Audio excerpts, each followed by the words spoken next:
hissəni kəsərəm. Bütün nə? Bir cümləm alındı. Əla. Başlayaq. Apreldə mən Parisə səyahət elədim. Bir neçə dəfə. Bir Paris tarixi, qorxulara, dəhşətli cinayətlərə şahidlik edən şəhər, digər Paris isə müasir, gözəl və gülçiçək qoxulu. Bir Paris dünyanın bütün qoxularını əks etdirən, digər Paris isə bu qədər qorxuya və dəhşətə rəğmən gülçiçək qoxan. Hər biri haqqında danışacağım, spoiler vermədən. Birinci sizə danışmaq istəyirəm tarixi və müasir Parisi özündə əks etdirən Parisdəki bütün çiçəklər əsərindən Sarajevo'nun. Mən Sarajevo'nun yaradıcılığı ilə bundan əvvəl də tanış idim. Mart bənövşələrini oxumuşdum. Daha bir əsəri var idi oxuduğum, adını unuttum, təəssüf ki, xatırlayanda yazacağım. Və bu onun oxuduğum 3-cü əsəri oldu.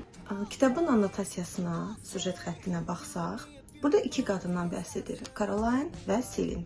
Caroline müasir Parisdə yaşayır, Selin isə 2-ci Dünya müharibəsi dövründə Parisdə ailəsi ilə, daha dəqiq desəm, azyaşlı qızı Kazetta, Kozi və atası ilə birlikdə çiçək mağazasında işləyir və onların özünün çiçək mağazası var. Caroline isə müasir Parisdə bir qəza nəticəsində yaddaşını itirmiş gənc bir xanımdır.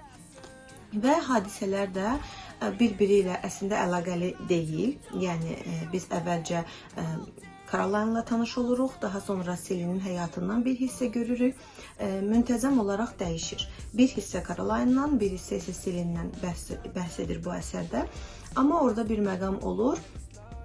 Caroline yaddaşını itirir və evinə qayıtdıqdan sonra, təbii ki, yaddaşını itirdiyi üçün heç nə xatırlamır. Evinə qayıtdıqdan sonra otağın birindən bir qutu tapır. Və o zaman artıq oxucu anlayır ki, əslində bu iki xanımın bir-biri ilə birbaşa olaraq əlaqəsi var. Amma hansı əlaqədir, necə əlaqədir və bu əlaqə necə üzə çıxacaq, onu artıq əsəri oxuduqca biləcəksiniz. Sarajevo'nun yaradıcılığı ilə çox tanış deyiləm, çünki cəmi 3 əsərini oxumuşam.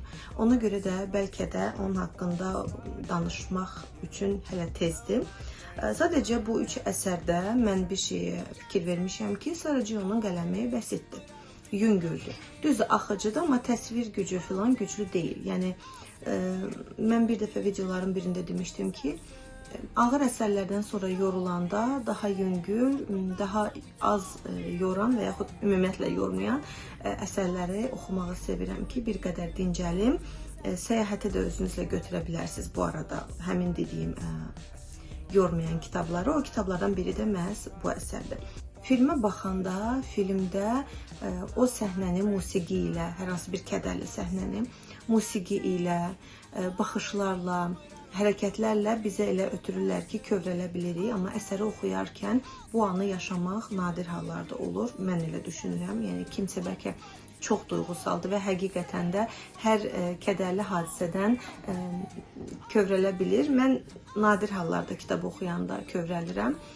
Selini həyatını oxuyanda, yəni kövrəldim desəm yalan olar, amma həqiqətən də onun bir ana olaraq övladı üçün həyatda qalmağa məcbur olduğunu anladığı anlar və bütün gücü ilə həyatda qalmağa çalışdığı anlar, çox şeyə dözdüyü, yəni kitabda nələrə dözdüyünü çox aydın şəkildə siz oxuduqca görəcəksiniz. Bütün bunları düşündükcə həqiqətən də bu qadının həyatına, taleyinə acımamaq və biganə yanaşmaq mümkün deyil. Ümumiyyətlə, mən güclü qadınları sevirəm və düşünürəm ki, Selin də o qadınlardan biridir.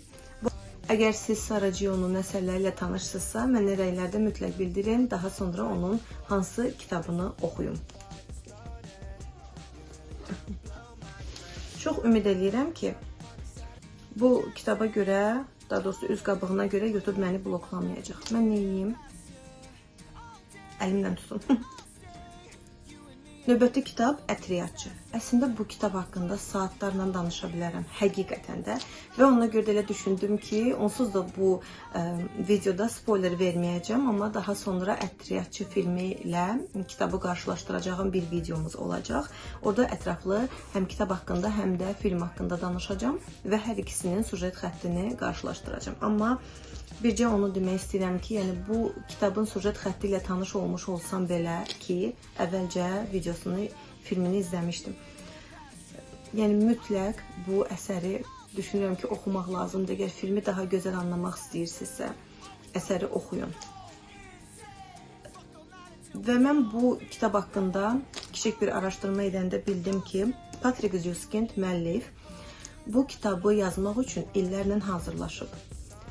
Hətta yəni, tarixi öyrənib, hətta ətriyyatın, parfümeriyanın belə tarixini öyrənib, necə hazırlanmasını öyrənib, bundan başqa tənbəllik etməyib, xəsislik etməyib, hansı əraziləri təsvir etmək istəyibsə əsərində oralara səyahət edib və onun coğrafiyası ilə birbaşa şəxsən tanış olub və daha sonra bu əsəri yazıb. Və bu əsər başdan sona qədər təsvirdir, çox az dialoq var burada, çox az. Başdan ayağa təsvirdir və ona görə də bir çoxunuza yorucu gələ bilər. Bəzi hallarda bir qədər təfərrüata çox geniş yer verib, bu da bir qədər yora bilər, amma səbrinizi basıb oxusanız, yəni mənim fikrimcə gözəl əsərdir. Bir də təsvir gücü o qədər gözəldir ki, mənim fikrimcə kitabı oxuduqca o mühitin, əgər iyrənc mühitdirsə iyrəncliyini, gözəl mühitdirsə o gözəl qoxunu, hamısını hiss eləyirsən. Yəni bu kitabı oxuyandan sonra, daha doğrusu oxuduqca sadəcə gözlərimi yumub dərindən nəfəs almaq istəyirdim ki, o qoxunu daha dərindən hiss edə bilim. Mən aprel ayında mənim üçün çox məhsuldar olmadı, çünki mən bir səhvə yol verdim. Belə ki, mən bu zamana qədər həmişə bir kitab oxumuşam, amma aprel ayında düşündüm ki, sınayım, görüm, eyni anda neçə kitab oxuya bilərəm. Sınadım, gördüm ki, cəmi 3 kitab oxuya bildim. 2 kitabı oxuyurdum, 3-cünü əlavə etdim, 4-cünü də əlavə etmək istəyirəm, amma alınmadı. Və bu da mənim təbii olaraq sürətimi azaltdı. Və mən cəmi 2 kitab yekunlaşdıra bildim. Amma peşman deyiləm, çünki bu təcrübə mənim xoşuma gəldi. May ayında da bu təcrübəni davam etdirəcəm. Və eyni anda bir neçə kitab oxumağı planlaşdırıram. Bu arada oxuyuram da, yəni bunlardan biri Arthur Golden'ın Geishanın Xatirələri kitabıdır. Yəni bunu hazırda oxuyuram. Aprel ayında başlamışam oxumağa. Və digəri də Stephen King'in 11-22-63 əsəridir. Bu kitabı təxminən yarıya çatmamışam hələ Geishanın Xatirələrini, amma 11-22-63'ü artıq yarını ötmüşəm. Və ona görə də düşünürəm ki, bunu qısa zamanda yekunlaşdıracağım. Bir qədər üstünlüyü bu kitaba vermişəm ki, bunu daha tez yekunlaşdıra bilim. Geishanın Xatirələrini isə çox asta-asta oxuyuram. Və ona görə də ola bilsin ki, hələ bu kitabı yekunlaşdırmayayım. Amma may ayında ümid edirəm ki, yekunlaşdıra biləcəm. Və mən aprel ayında 2 kitab aldım. Bu kitablar barədə Instagramda danışmışdım. İlk dəfə idi ki, mən onlayn ikinci əl kitab sifariş verirdim. Lakin çox sevinirəm ki, məni yanıltmadı. İkinci əl olmağına, daha doğrusu ikinci əl adı ilə sifariş etməyimə baxmayaraq kitablar yeni gəldi. Yepyeni, heç açılmayıb ümumiyyətlə. Biri Victor Hugo'nun Ölüm hökmünə məhkum olunmuş insanın son günü. Deyəsən elə Azərbaycan dilinə də elə tərcümə olunub. Hugo haqqında yəni nə deyə bilərəm ki, Hugo hər kəsin kitabxanasında olmalı olan müəlliflərdəndir. Mən Victor Hugo'nun Səfillər əsərini oxumuşam. Victor Hugo'nun Paris Notre Dame kilsəsi ilə tanışam. Yəni deyim ki, başdan sona qədər oxumuşam, yalan olar, amma o əsəri hissə-hissə oxumuşam. Amma hər birini yenidən oxuyacağım, çünki hər ikisini orta məktəbdə oxuyarkən oxumuşdum və təbii olaraq artıq bəzi şeyləri unutmuşam, bəzi qəhrəmanları unutmuşam və sujet xəttində də artıq kənardan müzakirə zamanı sual veriləndə görürəm ki, cavablamaqda çətinlik çəkirəm. Ona görə də hər ikisini təkrar oxuyacağım. Və növbəti Chuck Palahniuk'dən Beşik nəğməsi, Layla, çox güman ki, belə tərcümə olunur.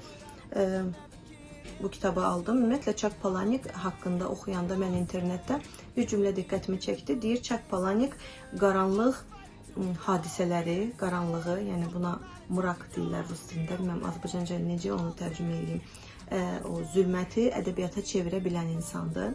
Deyir, qədimdə qəbilələrdə quraqlıq və aclıq zamanı övladlarını doydura bilmədikləri üçün onlara hər zaman layla oxuyarlarmış və bir də döyüşdə yaralanan və ölümcül xəstələrə, onlara da sakit, ağrısız, əziyyətsiz ölməkləri üçün hər zaman layla oxuyarlarmış. Buna görə də bu kitab mənim çox diqqətimi çəkdi və bilmirəm, mən may ayında bunu oxuya bilərəm ya yox. Çünki may ayında davam etdiyim 2 kitab var və əlavə kitablarım da olacaq. Onlar haqqında isə növbəti videolarda mən sizə bəhs edəcəm. Hələlik isə mən sizə aprel ayında oxuduğum 2 kitabı və aldığım 2 kitabı və oxumağa başladığım 2 kitabı göstərdim, onlar haqqında danışdım. Növbəti videolarda isə daha geniş həmin kitablar haqqında məlumat verməyə çalışacağım.